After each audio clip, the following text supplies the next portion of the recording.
Assalamualaikum warahmatullahi wabarakatuh. Jumpa lagi dengan saya Beda Nugra Saputra. Nah, pada kesempatan kali ini saya akan melanjutkan eh, materi mata pelajaran jaringan nirkabel dengan materi yang pertama antena jaringan komputer, lalu yang kedua internet satelit, dan yang ketiga jaringan seluler. Nah, tanpa berlama-lama lagi, langsung saja kita masuk ke materi yang pertama yakni antena jaringan komputer. Nah, antena jaringan komputer adalah suatu perangkat yang digunakan untuk mengirim dan menerima sinyal komunikasi dalam sebuah jaringan antena. Dan di sini ia memainkan peran penting dalam konektivitas, jangkauan, dan kualitas jaringan. Jadi, dengan kata lain, antena jaringan komputer itu adalah sebuah alat yang dipakai buat ngirim dan menerima sinyal komunikasi dalam jaringan. Jadi antena ini eh, penting banget buat bikin koneksi jaringan jadi lebih stabil, lalu jangkauannya lebih luas dan kualitas sinyalnya oke. Dalam kata lain, sinyalnya tidak putus. Nah, kalau nggak ada antena ini, sinyal dari pada internet tersebut bisa melemah dan putus. Nah, jadi komunikasi antar perangkat jadi nggak lancar. Nah, intinya antena ini membantu banget biar semua perangkat dalam jaringan bisa terhubung dengan baik. Nah, selanjutnya jenis-jenis antena jaringan komputer. Nah, yang pertama tuh dia terdiri ya atas 3 jenis antena jaringan ya. Yang pertama, antena isotropik. Nah, antena isotropik ini di mana ia menyediakan cakupan yang sama di semua arah. Ideal untuk aplikasi yang membutuhkan jangkauan yang merata. Nah, berarti cakupan dari jaringannya sangat luas. Nah, contohnya yang bisa kita lihat antena isotropik ini di area bandara. Dan ia terlihat seperti wajan raksasa yang memiliki posisi vertikal. Nah, ia berfungsi sebagai penerima radar dari sebuah pesawat yang mau datang ataupun mau pergi. Lalu yang kedua, antena direksional. Nah, di sini antena direksional menyediakan cakupan terpusat di satu arah dan cocok untuk aplikasi yang membutuhkan fokus pada area tertentu.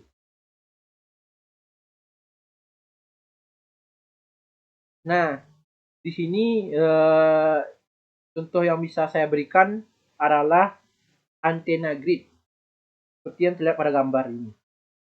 Nah, lalu yang ketiga, antena omnidirectional. Nah, di sini ia menyediakan cakupan yang luas di segala arah dan berguna untuk aplikasi yang membutuhkan jangkauan yang luas.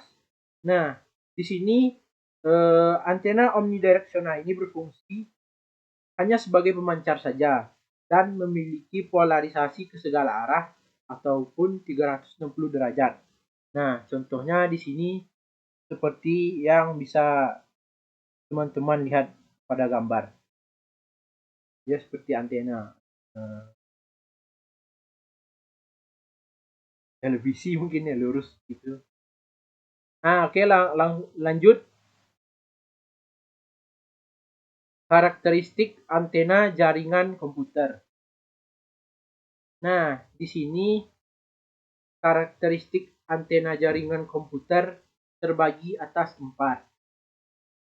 Yang pertama, frekuensi. Nah, frekuensi itu di mana antena dirancang untuk beroperasi pada frekuensi tertentu yang sesuai dengan aplikasi jaringan. Nah, jika antena komputernya memiliki frekuensi yang rendah, berarti ya, maka dapat mengganggu kualitas daripada jaringan itu sendiri. Maka kita harus mencari antena dengan frekuensi yang sesuai dengan jaringan internet yang kita pasang. Lalu yang kedua, polarisasi. Polarisasi ini adalah arah orientasi gelombang elektromagnetik yang dipancarkan atau diterima oleh antena. Nah, jika gelombang elektromagnetiknya terhalang oleh bangunan maupun tembok, maka ia dapat mengganggu kestabilan jaringan daripada jaringan internet itu sendiri. Lalu yang ketiga, impedansi. Nah, impedansi ini sendiri merupakan nilai resistansi listrik yang mempengaruhi efisiensi transfer daya ke antena. Nah, jika daya resistansi listriknya lemah, itu pun menjadi faktor penghambat daripada kelemahan atau tidak stabilnya jaringan internet itu sendiri. Nah, yang terakhir, penguatan. Penguatan itu sendiri merupakan kemampuan antena untuk memperkuat sinyal yang dipancarkan ataupun diterima. Nah, lalu peran antena jaringan komputer. Nah, di sini peran antena jaringan komputer itu sendiri cukup berperan penting dikarenakan jika tidak ada antena dalam pembagian sinyal, maka sinyal komputer pun akan kacau dan bertabrakan satu sama lain. Jika tidak ada antena ini, ya jaringan-jaringan dari internet itu sendiri menjadi tambah tidak stabil dan kacau ya.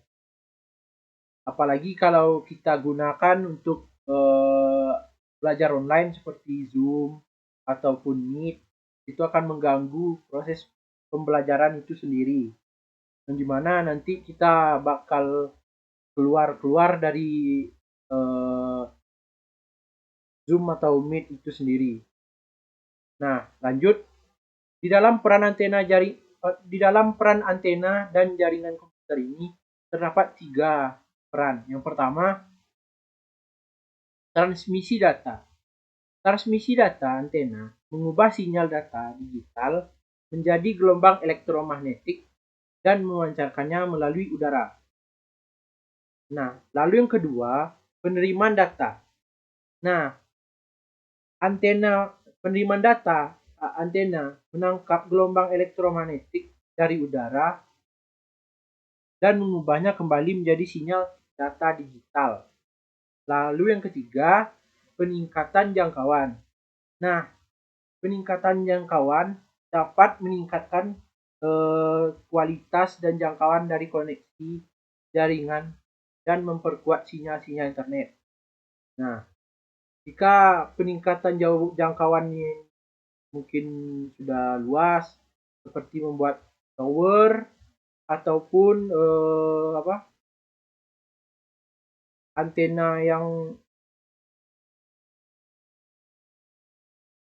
dari wajan parabolik itu dapat memperkuat lagi jaringan sinyal di sekitar area tersebut. Nah, lalu materi selanjutnya, instalasi dan konfigurasi antena. Nah, yang pertama, penempatan. Nah, penempatan itu antena di lokasi yang strategis untuk mencapai jangkauan optimal. Nah, jika antenanya diletakkan di area yang tidak strategis, seperti terhalang oleh pohon ataupun terhalang oleh bangunan, itu dapat mengacaukan jaringan ataupun tidak lancar. Nah, yang kedua, orientasi. Nah, orientasi ini sendiri adalah mengatur arah dan sudut antena sesuai dengan kebutuhan aplikasi jaringan. Nah, jika kita mengarahkannya ke arah-arah kayak penuh dengan bangunan atau pohon-pohon, itu sama juga seperti yang pertama tadi, dapat mengacaukan jaringan daripada internet itu sendiri. Nah, lalu selanjutnya yang ketiga yakni koneksi. Nah, di sini koneksi menghubungkan antena ke perangkat jaringan dengan kabel dan konektor yang sesuai. Nah, jika konektornya salah, itu dapat berdampak pada antena dan juga jaringan internet itu sendiri. Nah, yang terakhir konfigurasi. Konfigurasi ialah mengatur parameter antena seperti frekuensi, daya, dan mode operasi. Nah, lalu selanjutnya pemeliharaan dan troubleshooting antena. Nah, di dalam pemeliharaan dan troubleshooting antena ini terdapat 4 pembagian. Yang pertama, pemeriksaan fisik. Nah, pemeriksaan fisik ini ialah pemeriksaan antena secara berkala untuk memastikan tidak ada kerusakan ataupun perubahan posisi. Lalu yang kedua, pembersihan, di mana kita harus membersihkan antena dari debu maupun kotoran ataupun bahan asing yang dapat mengganggu kinerja jaringan. Nah, kita misalkan di dekat antena itu sendiri ada sebuah pohon. Nah, kan sebuah pohon itu pasti daunnya berguguran jatuh ke area daripada antena itu sendiri. Nah, di situ dapat mengganggu atau menghambat daripada kinerja antena tersebut. Lalu yang ketiga, yakni kalibrasi. Nah, di sini kita harus melakukan kalibrasi parameter antena seperti frekuensi, daya, dan polarisasi. Nah, kalibrasi ini berarti mengatur daripada antena itu sendiri, seperti frekuensinya, daya, atau polarisasi tadi. Lalu yang terakhir, yakni perbaikan. Nah, jika rasanya antenanya mulai rusak ataupun jaringannya sering terganggu, maka segeralah lakukan perbaikan atau pergantian jika diperlukan untuk menemukan kerusakan pada antena itu sendiri. Lalu selanjutnya materi kedua yakni revolusi komunikasi dengan internet satelit.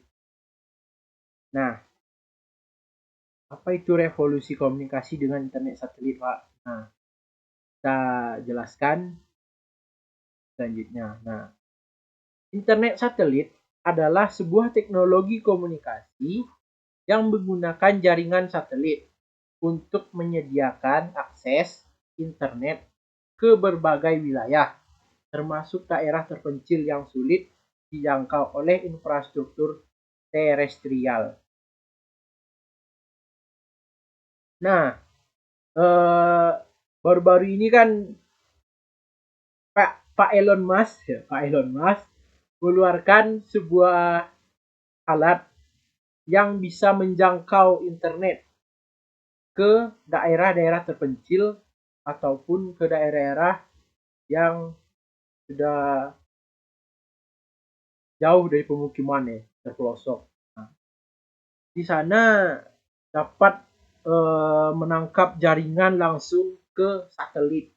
Dia menembakkan langsung jaringan ke satelit dan mampu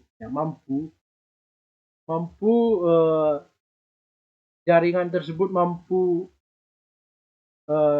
cukup kuat atau tidak putus, stabil lah namanya.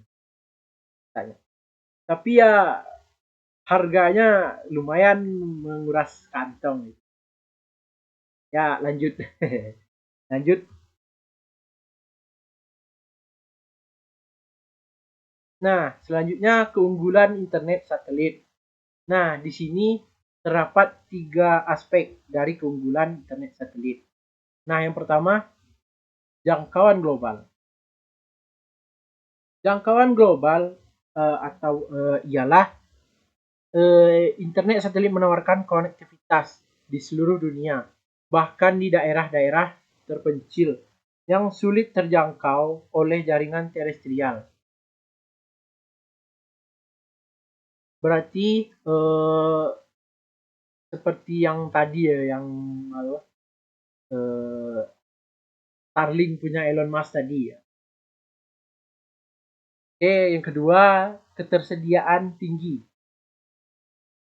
Nah, di sini sistem satelit yang memiliki redundansi menjamin ketersediaan layanan yang konsisten, bahkan saat terjadi bencana alam ataupun gangguan lainnya. Nah, di sini untuk apa namanya itu, biar di daerah terpencil itu mendapatkan jaringan internet yang memadai, kita tidak perlu membeli yang terlalu mahal-mahal kali kan.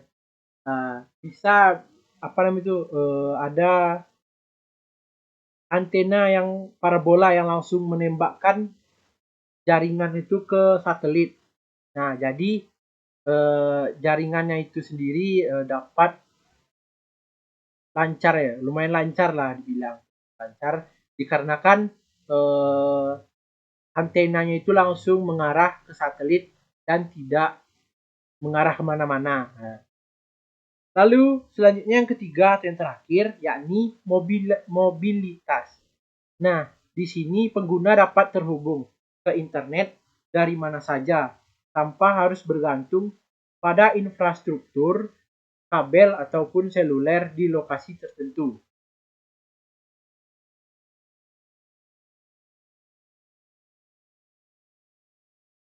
Lalu selanjutnya,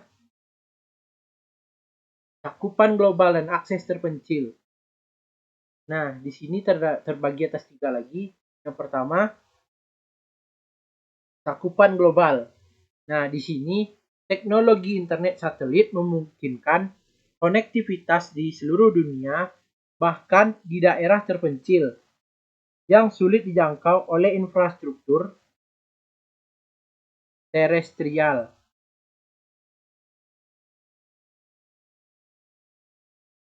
Nah, lalu selanjutnya yang kedua, akses terpencil.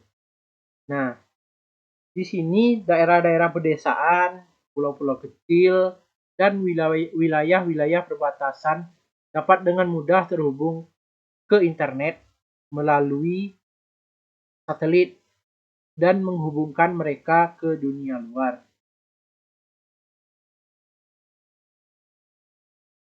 Lalu yang ketiga yakni menjangkau wilayah sulit. Nah, di sini internet satelit dapat menembus tantangan geografis dan iklim dan memberikan akses broadband komunitas yang sebelumnya terisolasi dan juga memperluas kesempatan ekonomi dan sosial. Nah, berarti daripada internet satelit ini membawa dampak positif ya bagi usaha ekonomi dan sosial yang ada pada wilayah tersebut. Lalu selanjutnya, aplikasi internet satelit.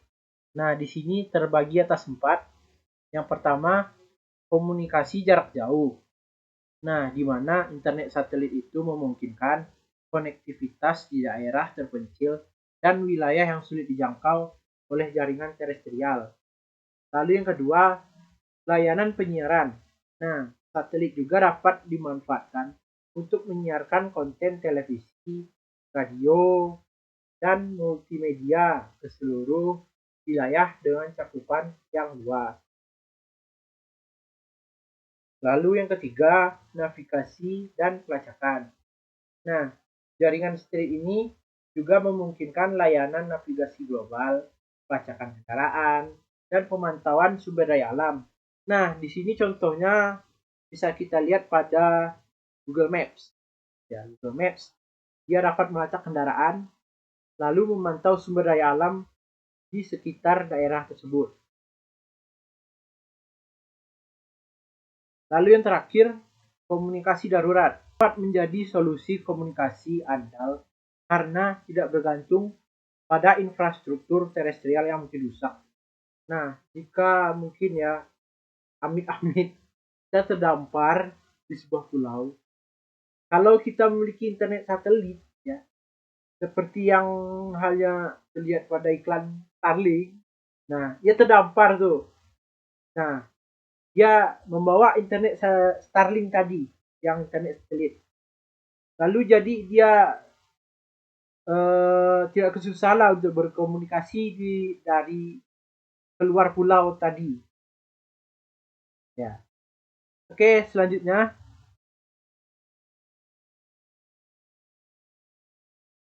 tantangan dan solusi implementasi.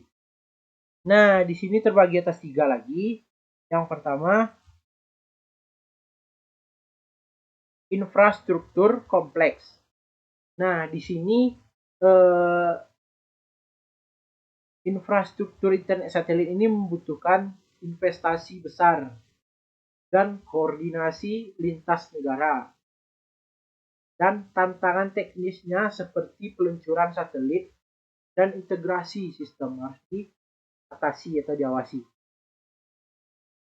Lalu yang kedua, biaya tinggi. Nah, di sini biaya layanan internet satelit tadi masih relatif mahal dibandingkan internet darat. Diperlukan inovasi teknologi dan skala produksi untuk menurunkan biaya layanan. Nah, berarti sudah valid. Contoh daripada internet satelit ini yakni Starlink. Oke, yang terakhir regulasi dan kebijakan. Di sini perbedaan regulasi antar negara menjadi tantangan. Kerjasama internasional dan harmonisasi kebijakan diperlukan untuk memperluas jangkauan layanan. Lalu yang selanjutnya, materi jaringan seluler atau materi ketiga. Nah, apa itu jaringan seluler? Nah, jaringan seluler adalah sebuah sistem komunikasi nirkabel yang memungkinkan perangkat mobile seperti ponsel ataupun HP untuk terhubung dengan jaringan telepon. Sistem ini terdiri dari sel-sel yang saling tumpang tindih atau saling tersusun rapi, masing-masing dilengkapi dengan pemancar dan penerima sinyal. Nah, seperti yang terlihat pada gambar berikut. Ini adalah sebuah antena daripada jaringan seluler tersebut. Nah, lalu sejarah perkembangan jaringan seluler.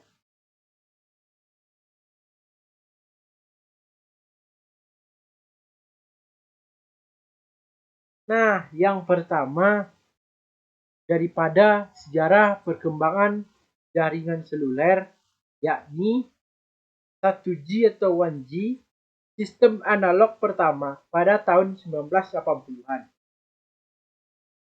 Nah, generasi 1G ini sudah mulai dikembangkan ya pada tahun 1980-an kan. Dan sistemnya tersebut adalah sistem analog untuk panggilan suara. Lalu yang kedua 2G atau 2G. Nah, di sini sistem digitalnya pada tahun 1990-an. Nah, dan menggunakan sistem digital untuk panggilan suara dan pesan teks atau SMS. Lalu yang ketiga 3G.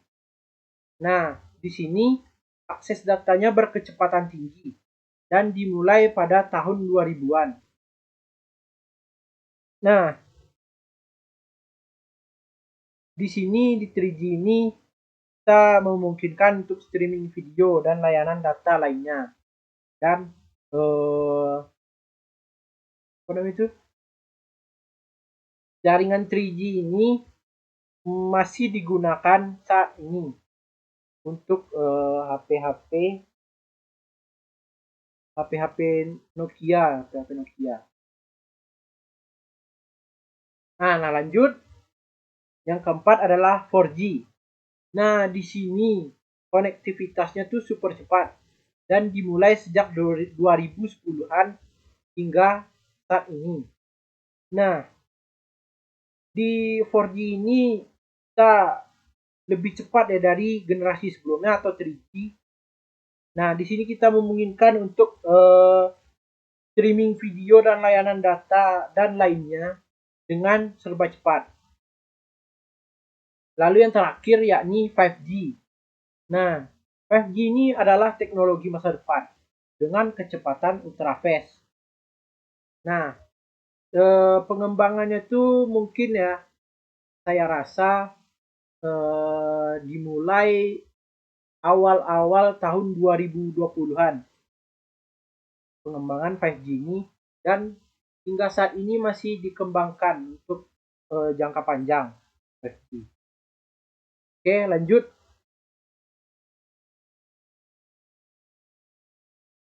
Komponen utama jaringan seluler.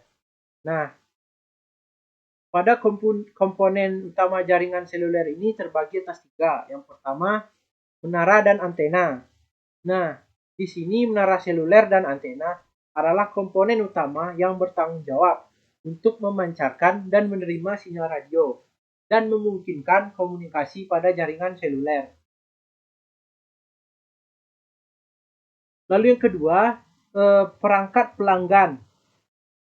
Nah, di sini perangkat pelanggan seperti smartphone, tablet, dan perangkat lain yang digunakan untuk mengakses layanan jaringan seluler merupakan komponen penting dalam jaringan. Lalu yang terakhir yakni pusat kendali. Pusat kendali atau server adalah sebuah pusat switching dan sistem manajemen yang menghubungkan dan mengontrol seluruh jaringan seluler dan merupakan bagian inti dari infrastruktur. Nah, lanjut.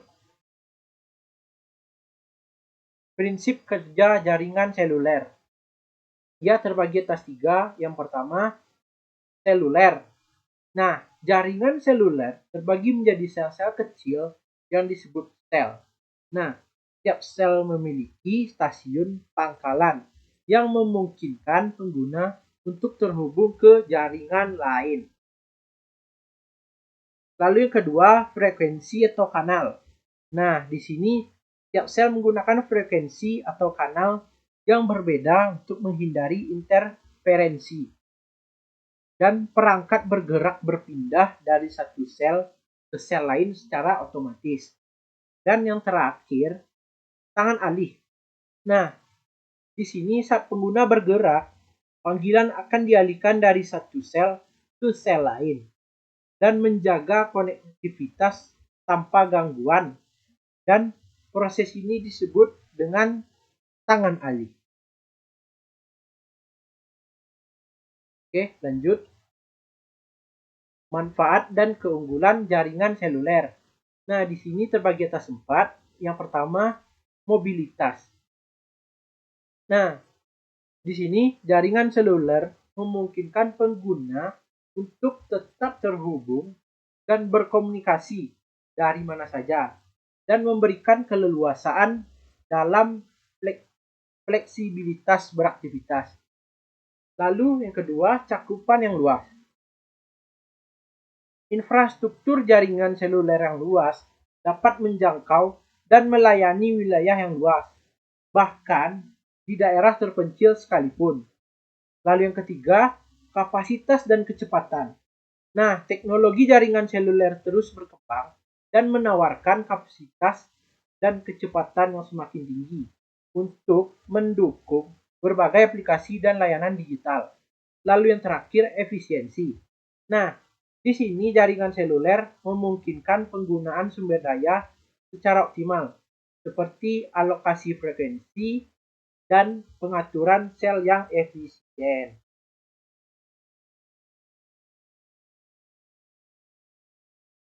Lalu, aplikasi dan layanan jaringan seluler.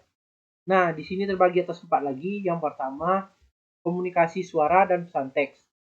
Nah, di sini jaringan seluler memungkinkan panggilan telepon, pengiriman, SMS dan MMS antar pengguna dengan kualitas yang baik dan cakupan area yang luas. Nah, di sini bisa dicontohkan seperti halnya WhatsApp ya pada saat ini. Lalu yang kedua, akses internet mobile. Nah, di sini pengguna dapat mengakses internet, email, dan berbagai aplikasi web melalui perangkat seluler mereka di mana saja. Lalu yang ketiga, layanan multimedia. Nah, layanan multimedia ini, di sini jaringan seluler mendukung streaming video, berbagi foto, musik, dan konten multimedia lainnya dalam satu genggaman tangan.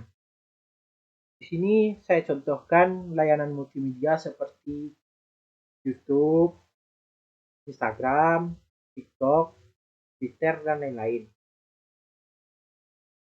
Kalau yang akses internet tadi kita contohkan seperti Google Mail, ya, email itu.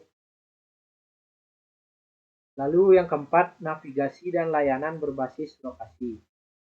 Nah, di sini fitur-fitur seperti GPS, pencarian berbasis lokasi memungkinkan pengguna untuk mendapatkan informasi yang relevan dengan posisi mereka. Nah, contohnya seperti Google Maps. Nah, mungkin sekian saja atau segitu saja materi yang bisa saya jabarkan. Mungkin adalah salah-salah kata dan perbuatan. Saya juga masih belajar dalam hal ini. Eh, Mungkin segitu saja. Wabillahi taufiq wal hidayah. Wassalamualaikum warahmatullahi wabarakatuh.